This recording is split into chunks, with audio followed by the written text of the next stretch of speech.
Good evening, ladies and gentlemen.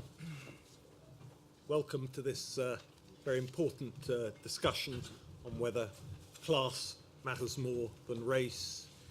Do C2DE matter more than BAME in the contemporary jargon, which seems to be moving very rapidly indeed. My name is Dean Godson. I'm Director of Policy Exchange, and I'm delighted to be able to welcome this authoritative panel here that we've put on for you tonight to discuss this issue. We believe in policy exchange and heading towards the sound of gunfire, and this subject that's up for discussion tonight certainly merits that sobriquet. It's important because in discussions about the broader modernisation of the centre-right and the Conservative Party, particularly since 2005, there was some criticism of that modernisation process that the issues of gender, race and sexuality were dealt with some vigour, not as completely as some might have liked, but nonetheless they were very much atop of the agenda, whereas there was a perhaps surprising gingerness about handling issues around class, and that was held to be one of the defects of the early phases of that modernisation process, and it was a criticism which, as many of you know, was associated not only but prominently with Nick Timothy, and of course in the 2017 general election result, when, as everyone knows, the Conservatives did less well than had been anticipated.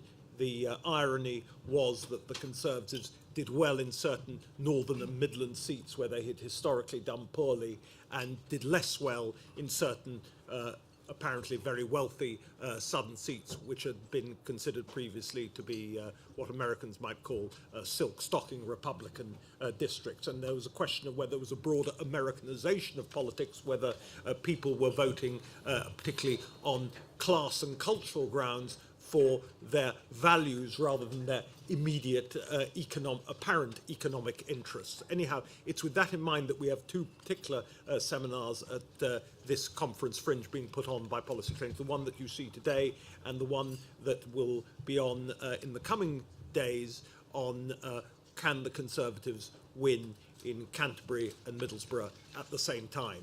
And no doubt there will be some overlap, and we're looking to stir the pot as much as possible. And it's therefore a great pleasure for me to call upon my former colleague David Skelton, associated in think tank terms with the body still known as Renewal, but who also has been very involved in thinking about wider issues on a regional basis, class basis, cultural basis for a very long time, long before it actually became fashionable. So if I can ask David to kick off, welcome back to the Policy Exchange platform, David. Thank you, Dean, and just to say thank you for the invitation and just congratulations with the great work which Policy Exchange are doing at the moment. I think people like David Goodhart and John Bew have produced some of the most important publications on these issues or addressing these issues over the past few years. So it's delightful to be back today. And just firstly, Dean's point that Conservatives were winning Northern and Midland seats. The first point to me is they weren't winning enough because there was too much of a consideration that a repetitive message over Brexit and immigration would trump the need for economic reform. It needs to be all three. And I'll come on to that over the next few minutes. The exam question of this evening, is class more important than race or BME? It's not a binary question, as Sundar Kutwala corrected me, and I think he's in the room, on Twitter yesterday. The majority of BME voters are also working class, and let's remember that. So the issues that affect white working class voters will also affect working class voters who are BME. So relatively poor schools, poor and lack of available housing, a lack of well-paid, high-skilled jobs. There's also a commonality which drills into the politics as well, that BME communities are much more likely to share with white working class communities values like family, English or British patriotism, community, that have been almost left behind, ignored by the metropolitan middle class who are now in charge of much of the left in this country.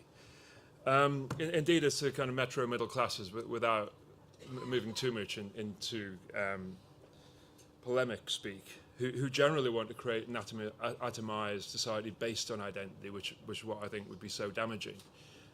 Because I think we need to be focusing, as one nation, Disraeli would have suggested, on what unites us.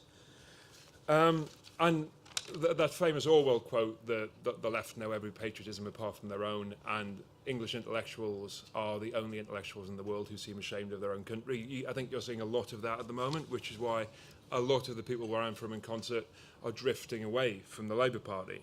But I think there's also a specific class issue to be addressed as well, as illustrated by the often quoted statistic that white working class boys are the poorest performers in school apart from Romani gypsy children, and also white working class boys are the most likely to be disengaged from education of any demographic group. That's something which I think needs to really concern us. And also there's a difference that obviously the white working class was more likely to vote for Brexit, the BME working class was less likely to vote for Brexit. And I think over the past few years, there has been a predominant focus on gender and ethnicity, and class was almost ignored in the discussion. And that led to people feeling disengaged, feeling disempowered, and feeling left behind. And I think the attitude to class, and also the attitude to working class people in my neck of the woods, is illustrated by two quotes about the European Union, or the embryonic European Union. When the great Attlee government was asked to join the European coal and steel community, Herbert Morrison, of course, famously said, "The Durham miners won't wear it." And in that quote, and it was also true, and in that quote, working class people were at the very centre of the way politicians thought. They were unprepared to do something because the Durham miners would not accept it. Fast forward to 2016, and the descendants of the Durham miners, who post-industrialisation felt shut out from the economic system, and also felt that politicians didn't speak for them, didn't understand them, and they voted for Brexit in great numbers. More because that was the first time a lot of those descendants of the Durham miners and the South Wales miners and the Northumberland miners thought they could have a control in a national election of any kind for decades, which is why turnout increased from 60-odd% in the general election to almost 80% in the referendum. A feeling of marginalisation and a feeling that we want to say the system is not working for us. And what was the response of many on the left who were apparently the spokespeople of the working class? It was to mock and belittle. It was to call people ignorant or racist or stupid. And I was utterly offended by the way people said that, because I thought people had legitimate concerns that were addressed through the ballot box. And that just shows how far the people who once were the spokesmen and spokeswomen of working class people have moved away from the base. And I think we should never, ever forget that. And I think we also need to consider why people voted for Brexit in such numbers. And the phrase "take back control" resonated because people wanted control over their political life, a sense of control over the economy as well. And there's two issues. Obviously, the impact of deindustrialisation on places like Concert had a massive impact, and also the impact of the 2008 financial crash, where there was a sense that wages were squeezed. I was talking about this at Policy Exchange quite a few years ago, and it's still going on, the wage squeeze in places like the North East. The places that voted for Brexit, the wages have still barely recovered from 2008. And in places like the South East, there was barely a wage squeeze at all. And I think that's really important in understanding that. And also things like poor transport, poor schools, are all kind of really important issues. I think back to the school I went to, it had 12% of people getting good GCSEs, 5 or more good GCSEs when I left. And the thing which I think is the most disgraceful thing is that was regarded as acceptable. And when people talk about reforming it, people are told, why are you intervening in the education system? Because it's not working for the people you're supposed to represent. And 2 minutes. And I think that's a really important issue. So what now? I would say academy schools and education reform is important. It's something Policy Exchange has been working on since the beginning. That 12%, 5 or more good GCSEs in my school improved when it was turned to academy to 68%. So when people say that education reform makes no difference to people's lives, then I can tell you from my experience that it really, really does. So we should have the best schools in the poorest areas and the best teachers in the poorest areas.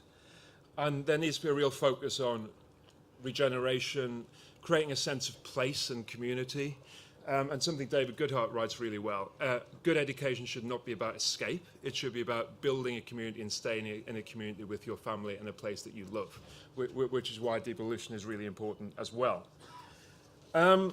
Dean asked me to touch on the politics, and I almost always go back to Disraeli quotes in these situations. The Crystal Palace speech in 1874 is when Disraeli said, "The people of England, and especially the working class of England, are proud of belonging to a great country and wish to maintain its greatness." And that is one half of how the Tories can reach the voters that I'm talking about. But the next half of the speech was when he said social reform is an absolutely vital part of that.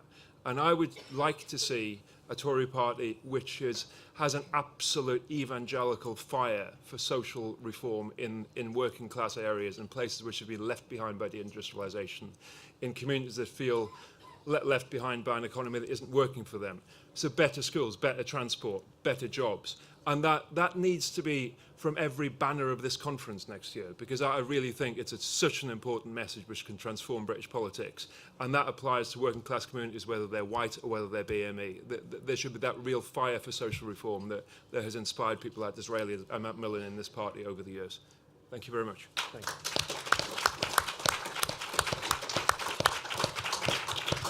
Thank you, David. Swaran. Do you mind if I stand? Wherever you want, whatever you're most comfortable with. Thank you very much.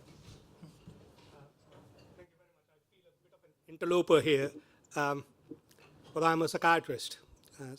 What am I doing here? I'm going to tell you what goes wrong when we assume something is because of race, when it's not because of race, when it's because of class and culture. And I'm going to tell you how the state can get it so wrong it can do things that are utterly counterproductive. On 30th of October 1998, a young black man called David Rocky Bennett died on a psychiatric ward in Norfolk. He had attacked some nurses, he was being held down, he suffocated. There was an inquiry, and the inquiry reported in 2001, and the inquiry said that David Bennett died because of institutional racism in psychiatry. The judge said, institutional racism in psychiatry is a festering abscess on the good name of the NHS. Why did he come to that conclusion? He asked for 13 experts. Each of those 13 experts said psychiatry was institutionally racist. This is like having a court of law where the prosecution presents a side, but there's no defense. There's no counter-argument. And the government then started a program called Delivering Race Equality, in which they said that by April 2010, the number of black people on psychiatric wards must be reduced, and the number of black people with a diagnosis of schizophrenia must be reduced, and the number of black people on a section must be reduced. Okay? So why did the experts say that? In 1989, there was a paper from Bristol which showed that in Bristol wards, there were a number of young black men with a diagnosis of schizophrenia who were on a section. Immediate response, including of the psychiatric community, was that this was something that psychiatry was doing wrong. Two arguments were put forward. One was mental illnesses like schizophrenia are a Western construct. They're a kind of European system, which simply does not apply to non-European culture. The second argument was that when a white person sees a non-white person, they treat their normal behavior as abnormal because they don't understand other cultures. And so they misdiagnose people and then they lock them up. I've been studying this area for about 25, 30 years. We've done a number of studies showing that this is not true. It is not racism. So the very first study of migration and mental illness was in 1934 in Minnesota. Odegaard, a psychiatrist from Norway, went to Minnesota. Minnesota has the largest number of Norwegian outside of Norway. They all emigrated. 16% of Minnesota is Norwegian in origin. And Odegaard found that there were a number of Norwegians on psychiatric wards with a diagnosis of schizophrenia was much higher than could be explained if the illness was equally distributed. Are you with me so far? Yeah? And he said, there is something about migration that is toxic, that causes people to become ill. Since then, every single study that has been done anywhere in the world shows that migrants can have higher rates of mental illness. Migrants tend to have two poles. You have to be super resilient to do very well, or if you're left behind, you can do very badly. It's not an even distribution or U distribution, it's a bimodal distribution. We've looked at this very carefully over the last 30 years. The answers are to do with class and circumstances and culture. If I have time, I'll tell you what those things are. We have robust evidence for that. If you are a Danish young man, you're 10, and you migrate to Sweden, before the age of 16, your risk of developing psychosis is slightly higher. Now you have to stretch your imagination to say that the Swedes are beastly to the Danes, and that's why this happens. Every single study has shown that. And studies have also shown that if you look at people, the largest studies of 4,000 successive admissions in this country, ethnicity has no role to play on the decision of whether somebody gets detained or does not get detained. So the facts are completely counter to the ideology. So this report came out in 2001. I was in London. I was running a news service. Since 2001, I've been looking after young people with schizophrenia, and I treat them at home. So I have by now visited about 5,000 or 6,000 families in the UK. I know England inside out better than many politicians do. I've lived with them. I've lived through their struggling. I've been with them while their children are suffering. Suddenly, in Tooting at St. George's, where I did my clinic, black families are coming up and saying, we are stopping medication. We don't want to see you anymore. The report says you lock up our kids, you inject them with drugs, you kill them. I had a young man who would become psychotic. He would smoke cannabis, become psychotic, assault someone. Every time he assaulted someone, the ferocity of the assault got worse. Fifth time around, the nurse went to see him.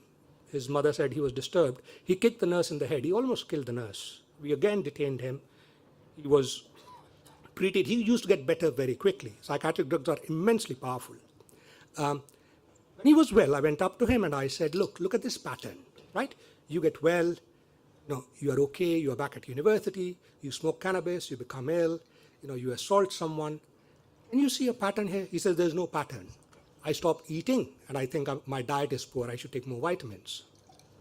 So I said to him, I was with a social worker, I said, listen, you are heading towards a tragedy and I'm trying to protect you from yourself. He walked up to me, he came up to me and he said to the social worker, take this doctor out before I throw him out of the house. And I said to him, you don't have to talk to me like that. I'm happy to discharge you. He said, no, don't discharge me. He wanted housing benefits, which he got because he stayed with us. And I said, okay, if you don't want to see me again, I won't see you again. I tried everything. I wrote to the family, I wrote to the police to ask them to charge him. They refused. 3 weeks later, he became ill again. And I'm not disclosing any confidential information. All of this is in the public domain. His mother put him in a car. They were driving down Tooting High Street. She stopped at a red light. There was a 19-year-old boy walking on the other side. My patient got out of the car, went up to that boy and killed him with his bare hands. They didn't know each other. 2 minutes. He's now in a long stay hospital. So I wrote a paper. I said, this idea that psychiatry is institutionally racist is wrong, counterproductive, and is actually harmful. There was an uproar. The Royal College publicly denounced me. There were calls for my medical degree to be taken away.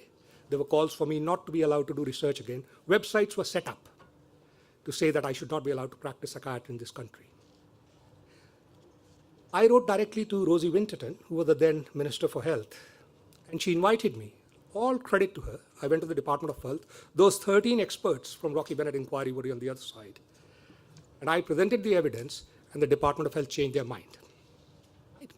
So that argument that psychiatry is institutional racist went away. 2001-5, the government installed the Delivering Race Equality Program. 2008, following my meeting with Rosie Winterton, the program was stopped. Now, I want to ask you, in those 3 years, how much money do you think the Department of Health spent on delivering race equality? Does anyone want to just pick a figure? 3 million. 3 million. Anyone else? Well, the figure that I've heard is 650 million. 650,000,000. No one knows where that money went. We have nothing to show for it. You throw this kind of a money, and all kinds of interests come in. Fortunes were made, careers were made. Right? The reasons why ethnic minorities have poorer mental health is social class. You compare like with like, those differences disappear. The tragedy is this government, this Prime Minister, is now starting this again. The Prime Minister gave a speech about burning injustices. She wants to revisit that. The idea being that if we throw enough money at a wrong problem, ideologically defined, we will solve it. It's a terrible shame that we think of BME as a black homogeneous lump, passive on which this white malevolent society operates. This is not how things are. A Somali in my care is very different from a Pakistani, who's very different from a Sikh. Right? We must pay attention to the social class of people rather than their ethnicity. Thank you very much.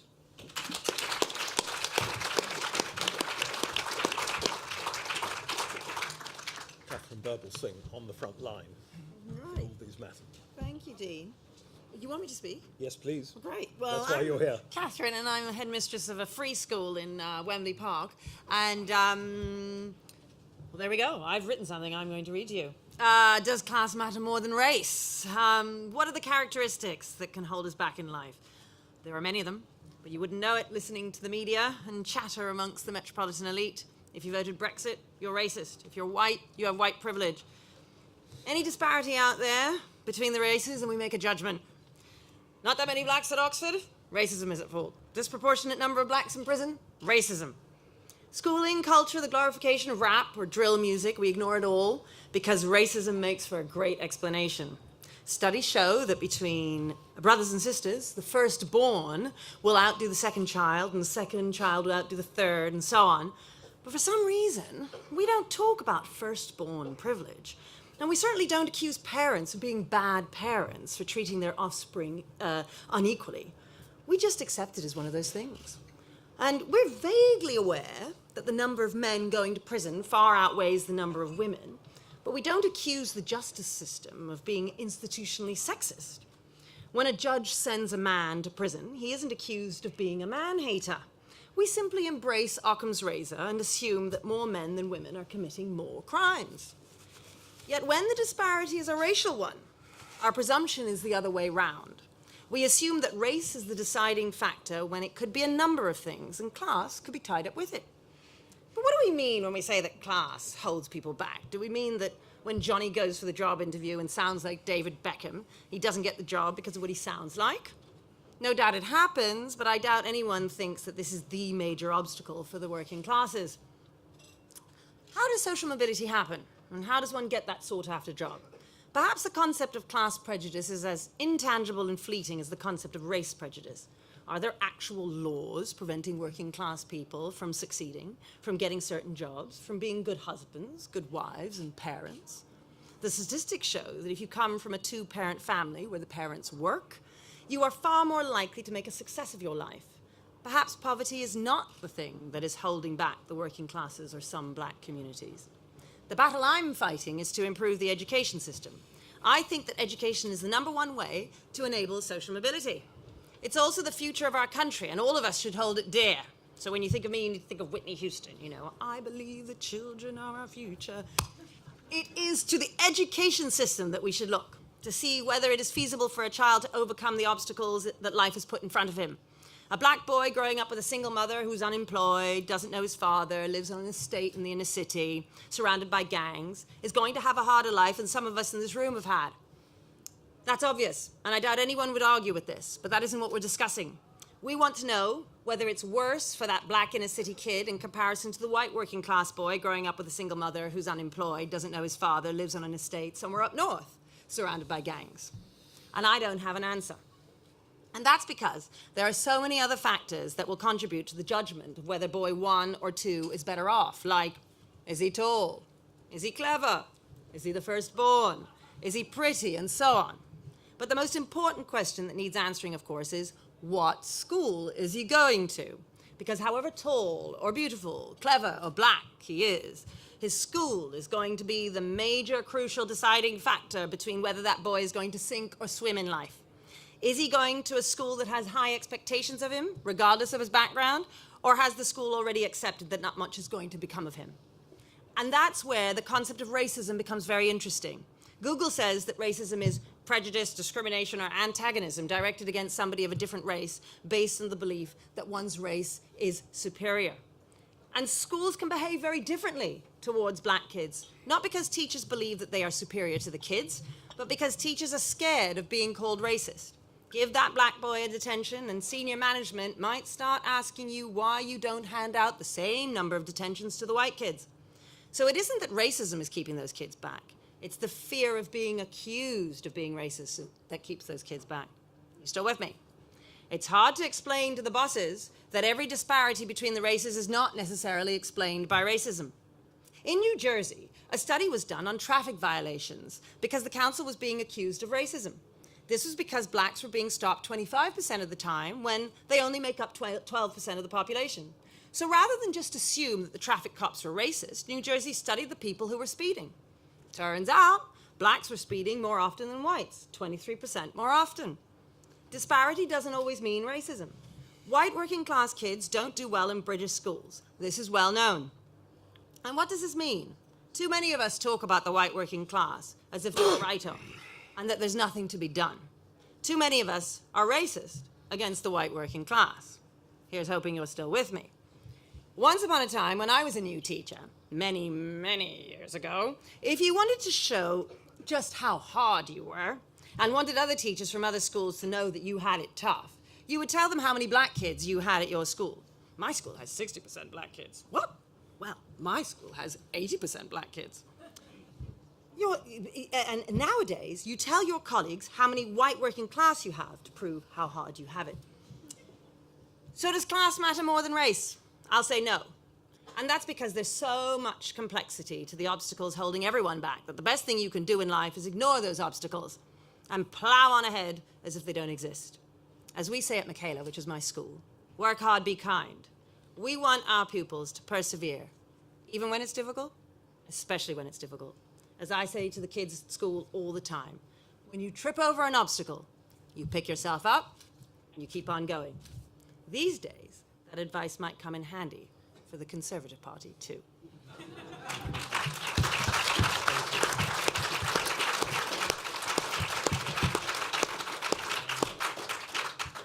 Remi, welcome for the first time on the Policy Exchange platform. Thank you. My name is Remi Adekoya. I'm a journalist and a PhD researcher, currently. I'll keep it short so we can still have time for a discussion. So essentially, when I was asked to appear on this panel, I did two things. First thing I did was to read the government's 2017 race audit, which pointed to disparities in socioeconomic spheres between ethnic minorities and the white majority. So they found disadvantages within ethnic minorities in terms of housing, in terms of jobs, compared to the white majority. Of course, the report didn't go into causality, because causality is actually what creates problems. When you start asking, okay, why is this the case? Then we start going into ideology. Some people will come up and say, oh, well, that's definitely because of racism. Some people will come up and say, oh, well, that's definitely not because of racism. And we get into all those sorts of nuanced discussions, and there's definitely lots of factors, as Professor Swaran mentioned, which will have an impact on why those disparities exist, because they do exist. So that's class, circumstance, and culture. as Professor Swaran was kind enough to mention. Second thing I did was to say, okay, fine. If we leave these nuances and what might be causing the disparities in this case or in this sphere or in that sphere, if I was actually to choose today, I could be reborn. Would I rather be born into an affluent black family in Britain or into a non-affluent or perhaps even financially disadvantaged white family in Britain? I definitely prefer to be born into an affluent black family in Britain. Why would I prefer that? I'd prefer that because I'd most probably grow up in a nice house. I'd most probably live in a nice or a nice neighborhood, basically. I'd most probably go to good schools. I'd most probably go to a good university where I'd be able to meet a lot of people and develop a social network, which most probably would help me much later in life. I know people, I grew up in Nigeria personally. I know people who, of Nigerian heritage, who came here, say, after secondary school, very wealthy parents. They went to excellent schools here in Britain, and they have no problems in life whatsoever. And so if we're to actually, no problems in life, of course they've got problems, but not, they don't have a problem getting a good job or living in a nice house, making money. That's not their problem at all. So if we're to actually, as I said, put it to push to shove, I definitely would say class is more important. And definitely, the way I see things, the focus should be on helping, assisting, creating an enabling environment for the socioeconomically disadvantaged. When we do that, we help people who are black, white, brown, or any other color who is socioeconomically disadvantaged or economically disadvantaged. So we're helping a broad spectrum of people. Whereas if we say we're only going to focus on race, that's helping a much narrower spectrum of people. And as I said, there's many people within races who don't need any help from anybody. So long and short of it, what I think is class definitely trumps. Class is more important. And essentially, class, of course, sounds Marxist and all that. But essentially, I'd say socioeconomically disadvantaged, financially disadvantaged people, irrespective of skin color. That should be the focus, I would say, of any decent state or any decent government. And that's about it.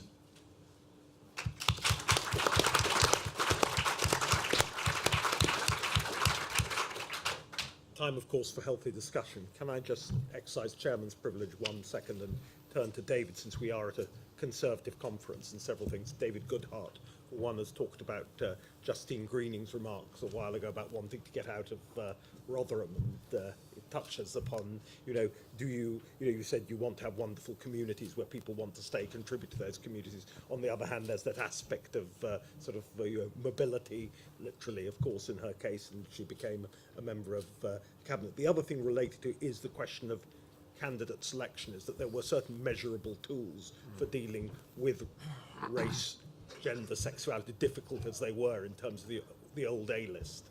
I'm just wondering what benchmarking there could be that would deal with the Conservatives' residual class problem in candidate selection. It's a really good question two really good questions about the concept of social mobility. I think, one, it's obviously really important that our education system means people are absolutely able to make the most of their potential. But two, I fear that sometimes when we've spoken about social mobility, as David Goodhart said, that it's a language of escape. It's a language, if you do well, you can get out of your community. Whereas it should be about being able to have a high-skilled, good job in the community in which you were born if you want to remain there. And something Michael Heseltine, who I don't imagine will be cheered much at this Tory conference, said in his book is he said when he was looking at regenerating part of the North, he not only wanted to build communities where people could stay, he also wanted to build communities where people who'd left could come back. And I think that is really important as well, that educational success should not be about escape, which is why we need to talk about how we build up the economies of the North, how we build up the economies of the Midlands, not just the cities, but also the towns, which is why we need to talk about, could we have rail links between towns as well as between cities? Can we make sure that every school is excellent? And all these issues are things that cannot be forgotten, because there are so many communities that education is spoken of as a way out, not as a way of improving your community. And I think that's an important topic.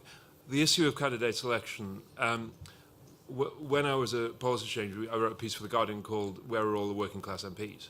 And this was during the kind of Cameron and Osborne phase, so obviously The Guardian jumped in it. But I think it's still a really important question. That, okay, the composition of the Tory party has changed, but class was not at all part of the A-list discussion. Class was not at all part of the discussion about how you have a broader Tory party. But still people look at the Tory party and say, does it look and sound enough like modern Britain? When I go to concert, people still say the Tory party doesn't sound like it's got many people like us in it.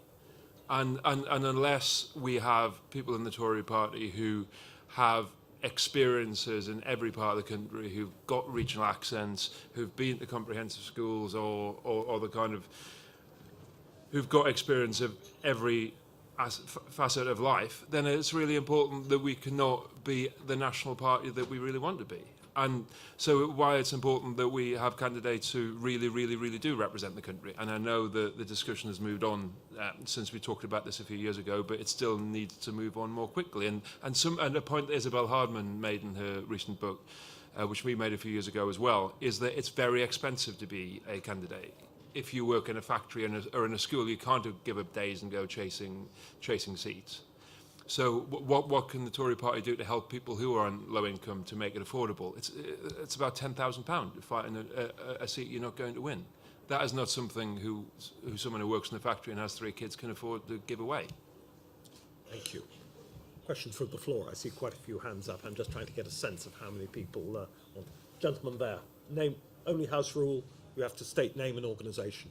Yeah, hi. Sunday Catwana from Think Tank Race Future. I think just on what David's been talking about there, the right's a bit conflicted, because if you wanted to take the class as seriously as race, you decide what you meant. Do you mean what job did your parents do, or what's your postcode, or were you on free school meals, and so on? And then you'd look through that lens, and then you'd work out if those people were getting a fair shot or not. Is that meritocracy, or would the right say, actually, that's socialism, that's social engineering, that's the opposite of meritocracy? Does the right want to do that or not on class as well as on race and gender? David, sorry to turn it back to you, but since you've been a candidate.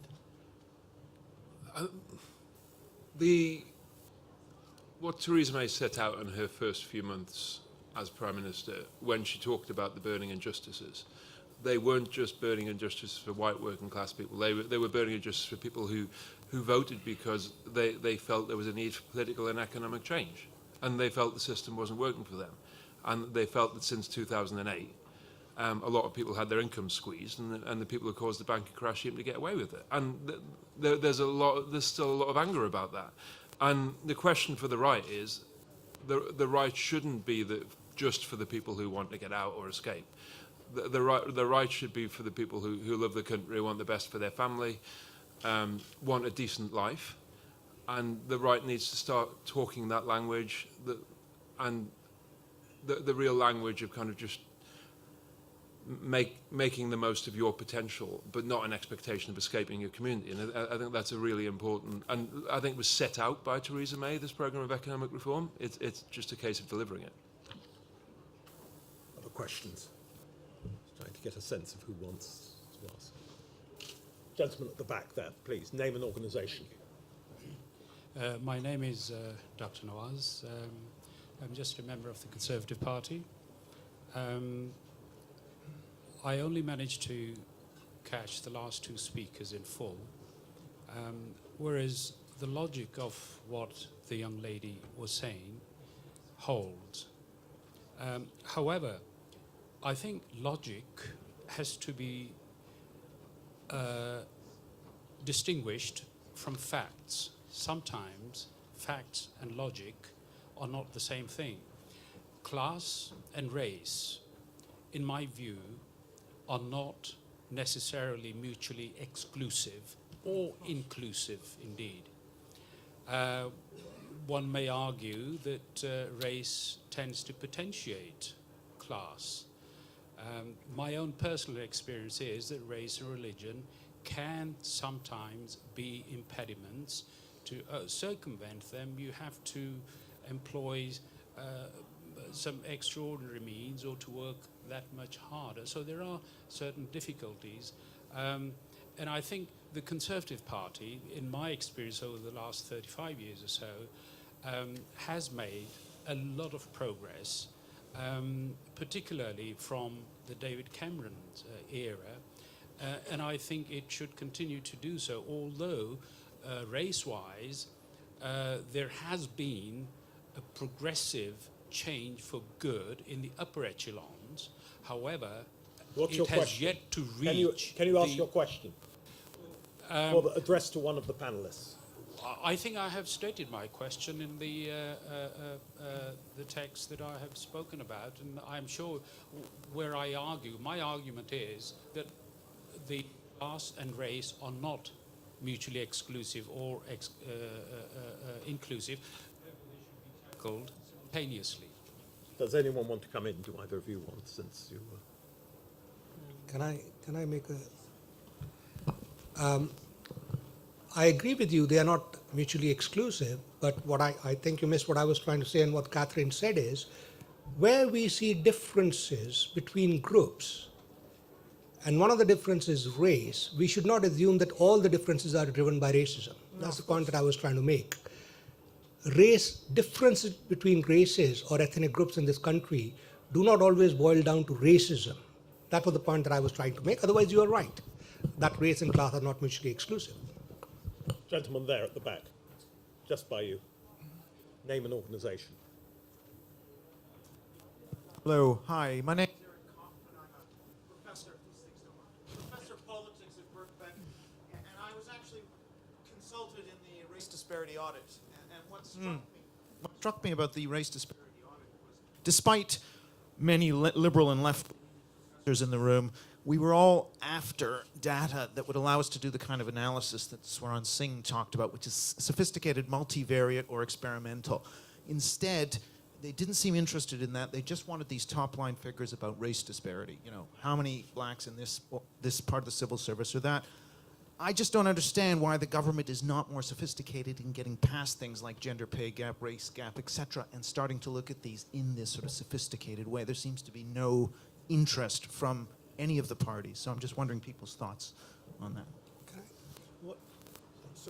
So maybe I'll just ask the professor, from what you read of the situation, what did you think was the motivation behind wanting to do it like that?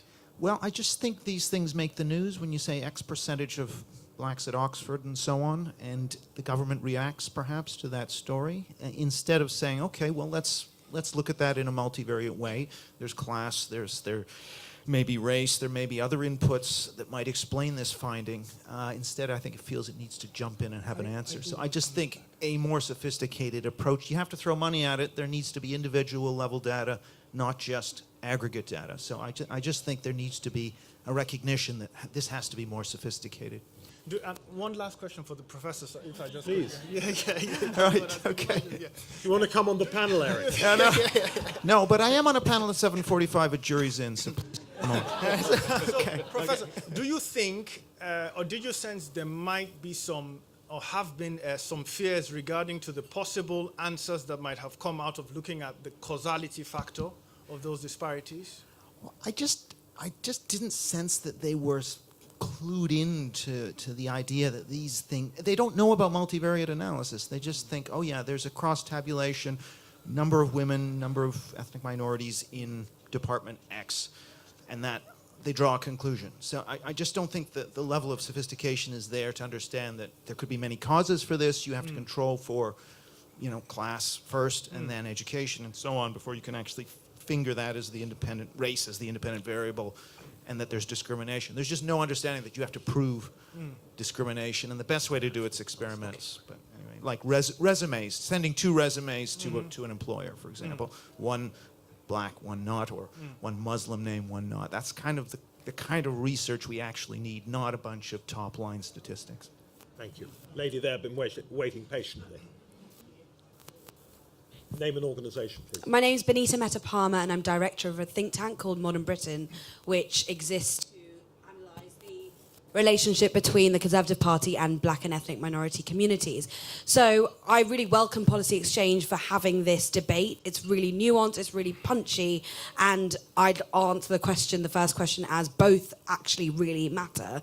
What I would love from the panel is what David, as a fellow Politico, I know now not so much, but David and Dean think about how the party needs to actually grasp this issue, and actually, Swaran, Katharine, Remi, as external people, what you think you'd like to see the Conservative Party do, because renewal and modern Britain have been existing for many years now, and I'm struggling to find the right way that the Conservative Party, my party, which I'm very proud of being a member of, how and when they are going to grasp these issues, because they're becoming more and more urgent as time goes on, and I'd like to see some action. David, do you want to come? Yeah, of course. At the start of the discussion, Dean talked about almost the first phase of modernisation, and that phase of modernisation talked a lot about issues obviously like gender and race, and almost ignored class, and didn't even attempt to reconsider the political economy of the Tory party.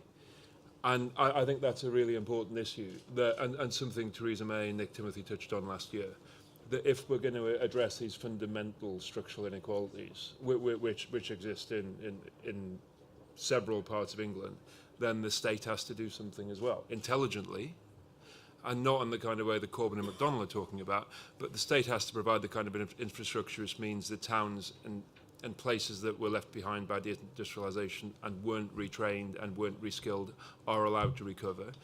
People who are slightly later in life have to be retrained, and also we have to make sure that people in post-industrial communities, we now have to call them, not only have access to the right kind of skills, but also have the right kind of jobs are incentivised to be created, which means we have to have some kind of investment funds in these communities as well. But I also think it's important that the Conservative Party needs to start talking in this language too. Needs to start talking in the language that people who come from Concert or come from Luton or come from Barnsley can relate to. So it's not just about Brexit and immigration, it's also about how we're going to make your life better and how we're going to make your community better. And we understand that you want a better life for your community and your family. And that almost comes, I've heard people say the Tory party should just make the case for the free market. Well, fine, do that, but you won't get any more votes, because people want a decent house and a decent job, and people want a better future for their family. And there's not an intellectual debate. That's a debate about what the Tory party and government can do to deliver for people. And we're in government, we can do things, and we should use that power. Anyone else on the panel want to answer on I want the lady? Briefly, because we have a lot of other questions. Sure. I think the thing to do is what the professor over there said. Look at a question carefully, try and understand it. Don't be reactive. Tory party is racist, so we must somehow try and prove we are not racist. Try and understand each question very carefully. I think it was Sinclair Lewis who said, you cannot make a man understand something if his salary depends upon not understanding it. And that's true for many academics have that problem.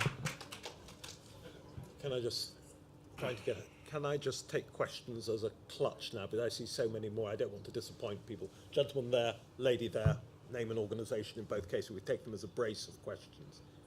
Thank you. Name and organisation, please. Thank you, Gary Icton-Eriwash. Many years ago, I saw a programme which starred Trevor Phillips in it, and he was Tony Blair's czar for black and ethnic minorities to promote them in Britain, which was very good at the time. But what he said really struck me at the end. He said, what's happened he said to Tony Blair, who do you think's responsible for the rise of the far right? And Tony Blair didn't know. And he said, we are. He says, the reason being is that we've promoted black and ethnic minorities, but we've forgotten about the white working class kid. And something really struck me. He says, and the white working class kid nowadays are the new black lads, and it really struck me. I wonder what the panel thought of that.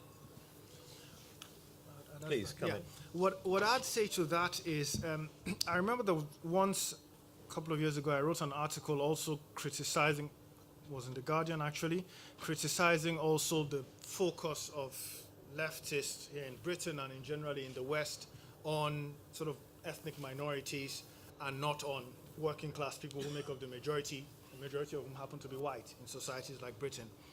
And someone wrote a comment, I always read the comments below the line, saying, oh, actually I'm an activist in the Labour Party, and that's in the sphere of rhetoric, actually, the sort of focus on ethnic minorities among leftist parties. So we have a actually worst case scenario, because that so-called focus is in the sphere of rhetoric.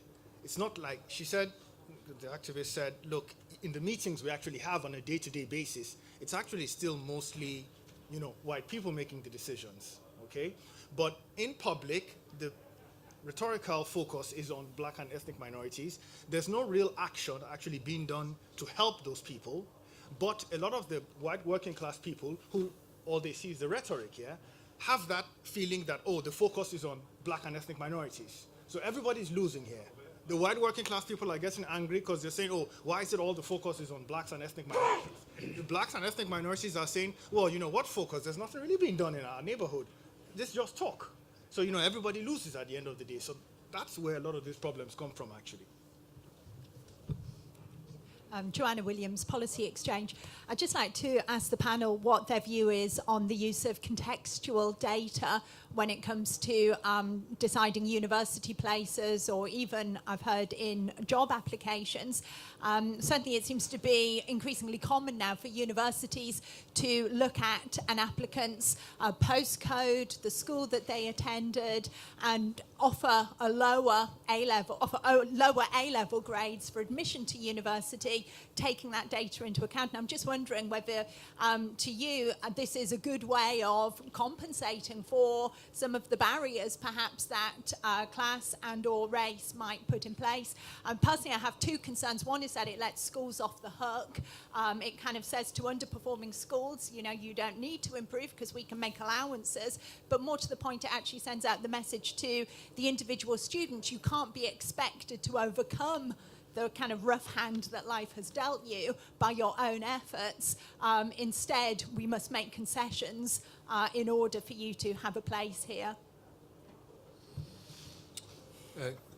Can I quickly come back on that? I share those concerns, but what I would say is that school reform is not going to do anything for someone who's doing their A-levels now and is being let down by that school. But I think in the long term, it's a sticking plaster solution to the problem.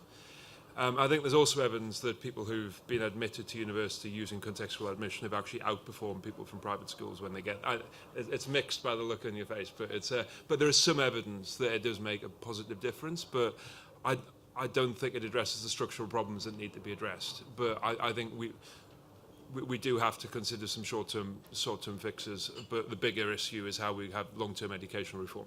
Katharine. I totally disagree with that. When you lower grades for kids, it means that no one,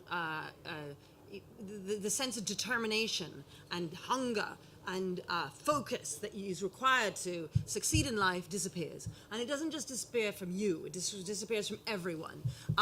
It's the problem with the overgenerous welfare state. When you just hand out goodies like that, everyone then just puts their hand out. What you need is for schools to sort themselves out, and I realize that's a bigger mountain to climb than at first it seems, but the point about it letting schools off the hook, absolutely, but more importantly, it's what it does to the culture. It's what it does to communities. It destroys what makes life worth living, which is to pick yourself up. And it doesn't matter how many obstacles there are in front of you. You got to do something. That's what we say to our kids. It doesn't matter. You get to the libraries. You know, the public libraries are empty. They're not in there. You know, you got the secondhand bookshops and so on. You could get a book for £1. They're not buying them. You know, why aren't they buying them? You know, that's where we need to look. We need to look to culture. If we keep making things easier for them, then they'll work less and less. And that it destroys communities and it destroys children. And I say no to all of it.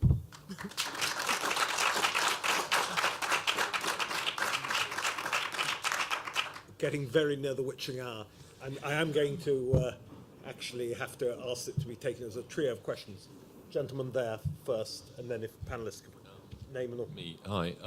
name an organisation. David Goodhart, Policy Exchange. Just for those who don't know, there are I've been mentioned an embarrassing number of times already this evening, but just to make a few, just a brief, in response to what Eric was saying about the race disparity audit, I mean, I think there's absolutely no question that the race disparity audit, while not a bad idea in itself, is dominated by a kind of metropolitan liberal view that any disparity from perfect representation must be down to discrimination. I mean, in this sense that, the government, even a Conservative government, is captured by a kind of, Whitehall, Westminster, metropolitan view of what the priorities in modern Britain should be. But actually, I mean, we know perfectly well that isn't the case. And actually the Tory party could gain so much more by having a much more honest debate about race and class. Indeed, I've always argued that we should talk about race in the same way that we talk about class, because so many of the same factors are in play. And that, the truth is we do live in a relatively open society. Different groups and different people have different advantages and disadvantages. But if you look at the outcomes for different ethnic minority groups, some are performing extremely well and some are performing much less well. And this is the problem, and we are guilty of it ourselves. We are using this ridiculous term, BAME, as if all ethnic minorities have something in common against the white majority. I mean, it is absolutely ridiculous. Of course they don't. We have huge overrepresentation of British Asians amongst consultants in the National Health Service. Massive overrepresentation of other groups in other successful areas too. And the whole race disparity audit is based on a kind of metropolitan liberal myth. And I think the Tory party could earn a huge amount of credit in the country if it just had a more open and honest debate about race, including something that is so difficult for people to talk about, the internal, I mean, Swaran mentioned it, the internal sort of cultural things that hold some groups back. The gender conservatism of Muslims obviously tends to hold Muslim women back, but we don't talk about that. Or, the disproportionate number of single parents amongst black inner city families. I mean, we've got to talk about those things as well.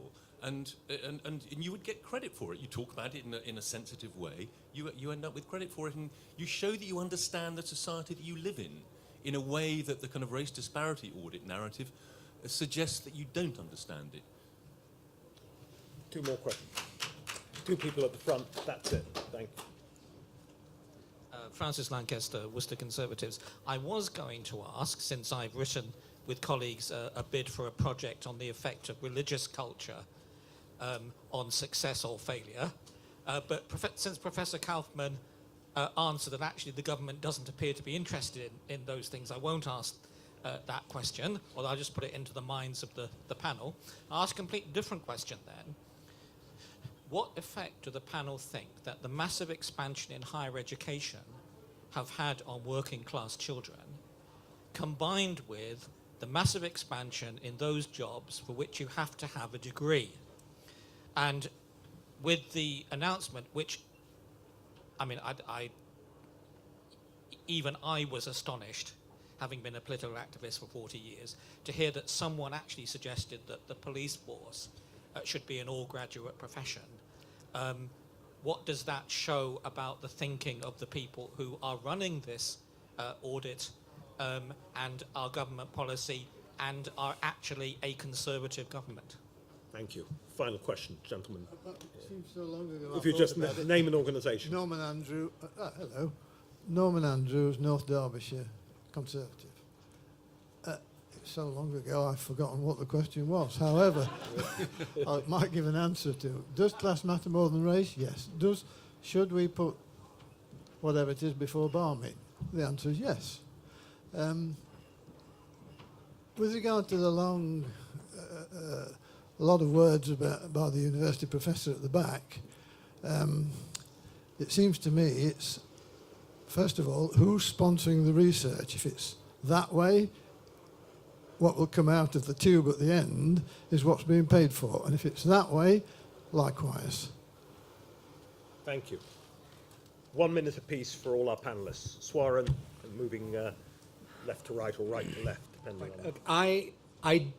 I don't know the answer to your question about what the expanding the education system has done, because I'm not an expert. I have a chair in Denmark in a Danish university, and I do a lot of work in Germany. What I do know is that they prefer to focus on vocational training a lot more than we do in this country. And over there, I think that has been a huge success for German industry and for the Scandinavian countries. And I think we have something to learn from that rather than expanding the university sector. But I'm no expert on that. David. Yep, just quickly, I'd agree with David's point. I would say that nobody who we are talking about tonight would use phrases like C2DE or BAME. Yeah. And we should probably stop using them in discussions like this, because they're ridiculous, and they're very much kind of within a closed circle of discussion. I think the point about expansion of universities is a really important one.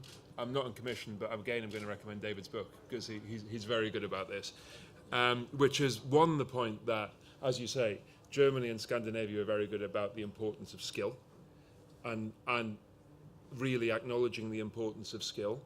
And it's absurd that some jobs require a degree. It's absolutely crazy. And instead, we should be focusing on how we can have proper apprenticeships where people can be skilled up for the industries of today and tomorrow.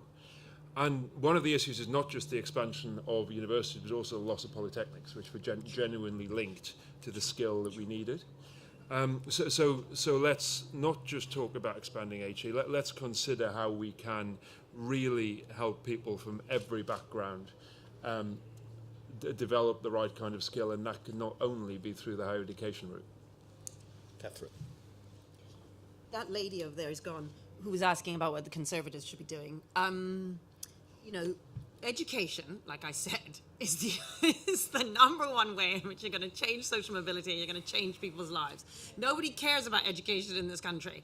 And the fact is that if a political party were to take it and make it into something and make it really important, you know, the fact is they're saying you need to have a degree because 20% of our kids leave school functionally illiterate and functionally enumerate. They can't look up the word plumber in the yellow pages. They can't count their change in a shop. That's 20% of the country. So then they say, you know what we need to do? We need to bring in more immigrants, because Polish people coming here will be able to speak better English than our own kids. Look, this is just a fact. That's why the employers love immigration. That's why, you know, everyone's jumping up and down about Brexit. If we fixed our education system, we wouldn't have these problems. But nobody's interested in education. Of course what David is saying is right.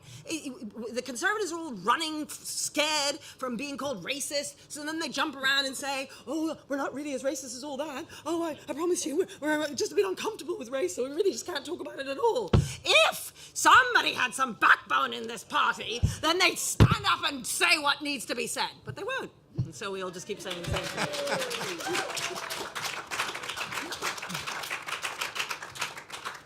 I'd perhaps, I think it's a big point which Professor Swaran raised there regarding vocational schools and how Scandinavian countries, Germany, have done very well in encouraging vocational education within their young people. Definitely the higher education, I've been teaching for about a couple of years now, higher education is the expansion, or massive expansion, I could even say, of higher education is an issue, definitely, I'd say, which needs to be, I don't know, somehow addressed, because, you know, one of government's main, I'd say, jobs is managing societal aspirations while still keeping, managing societal expectations while still keeping aspirations alive. But it's a fine line, and you can cross that line. For instance, regarding one final point, class and race, one of the points which is often raised by those who say, you know, Britain is a terribly racist country, is that black graduates, on average, seem to have a more difficult time getting jobs than white graduates, okay? There's statistics showing this. However, if you actually go into the statistics, you then, not only black graduates, BAME, BAME graduates. However, if you actually go into the statistics, you'll find out, okay, what kinds of schools are the BAME graduates graduating from? Many of them are graduating from schools which were former polytechnics, okay? Now, these are schools which, whether we like it or not, employers don't necessarily always respect or always think provide a very good education. So even though they have the university degree, when they go for a job interview, the employer is not going to be as impressed or as likely to employ them as he or she would have been if they'd gone to, say, a Russell Group university. Okay? So technically, yes, these are graduates. But there's always that question of, do the employers actually believe that these graduates actually have the knowledge necessary? Yeah? And if we don't actually study, go into those statistics and find out, okay, what kinds of schools are these people graduating from? We just have the headline statistic which shows, oh, black graduates, ethnic minority graduates have a more difficult time getting jobs than white graduates, and we just say, oh, well, that's racism. But it's actually a much bigger problem and more complex. Thank you all for coming. Please join the panelists in pressing the